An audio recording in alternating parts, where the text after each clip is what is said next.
Hey, this is Pastor Frank with a follow-up to last week's message as we began a brand new series called Signs. When we look at the Gospel of John, John says that this was the first of Jesus' signs, or this was the second of Jesus' signs. And as he writes his Gospel, he's making an argument that Jesus is the Christ. Last Sunday, we just wanted to look at the person that wrote the book. Before you read the book, you know those covers where it's like, this is about the author. Well, who's the author? Who is John the Apostle?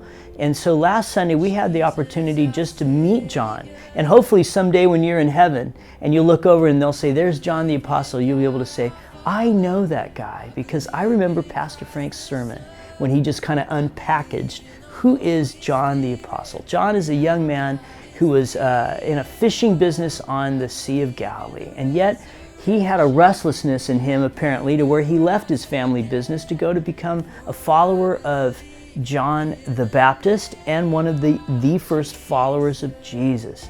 Last Sunday we just got to journey with John on his own spiritual journey of meeting, knowing, and following Jesus.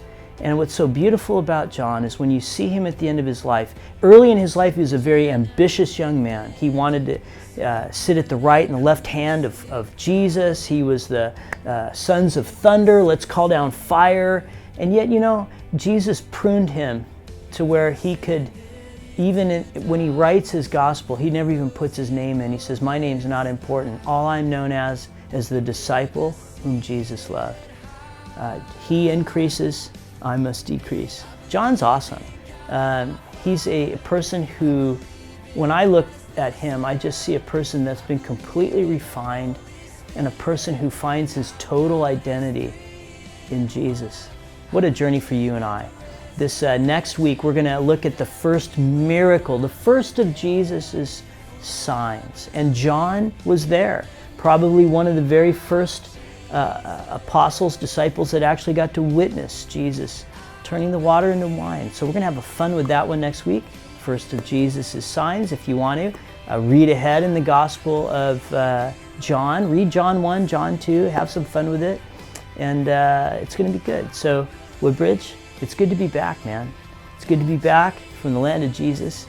And it's just so fun just to see what the Lord's doing in all your lives. So God bless you. We're kicking up small groups again. Sign up in those small groups and let's just journey together as we meet, know, and follow Jesus.